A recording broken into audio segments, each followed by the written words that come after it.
My name is Scott Black. I'm the CEO and co-founder of Seluna, and we're a software as a medical device company supporting doctors to quickly and accurately diagnose paediatric sleep disorders and then prioritise the treatment for the children who need it most.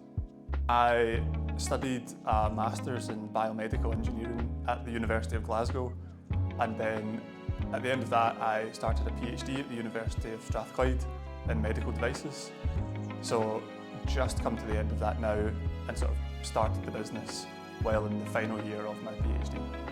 So the idea was really we went around lots of different hospitals throughout the UK and we simply asked doctors, what are you struggling with and how can we help?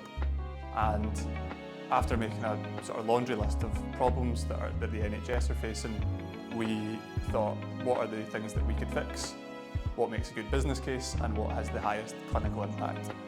And we settled on this problem of diagnosing paediatric sleep apnea because it's quite an easy fix, so it's a relatively simple treatment, but it's a very hard diagnosis. So we set out to solve that diagnostic problem.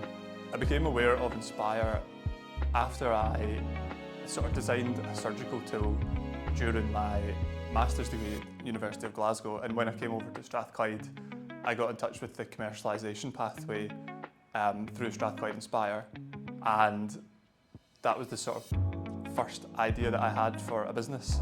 But then actually we pivoted based on market research, and that's when we got in touch with Alan from the startup team at Strathclyde Inspire, and we've just really went through that since then. So we received £5,000 once we obtained a place in the Inspire programme, and then we won £7,500 at Inspire 100 at the pitch competition, and that really sort of let me hire the first machine learning engineer for the business, which allowed us to get a lot of great results early on, which then led us to winning Scottish Wildcard Edge, and all of that sort of led on to us managing to obtain investment through all of the results that we generated from that initial funding.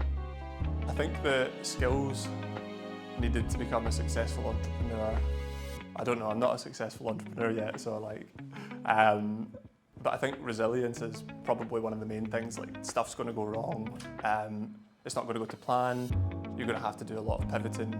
So I think resilience is definitely key, flexibility and adaptability as well. So the initial plan for our business was totally different from what it is now, and we pivoted based on a lot of market insights and discussions with mentors, and also realising probably that you can't do it all by yourself.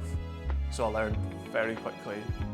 I'd started the business by myself, but I really needed a co-founder very quickly, and also building a team. So knowing your limits, I would say, is quite a big part of it. And the last thing is really make sure you maintain that work-life balance, because it can get pretty brutal.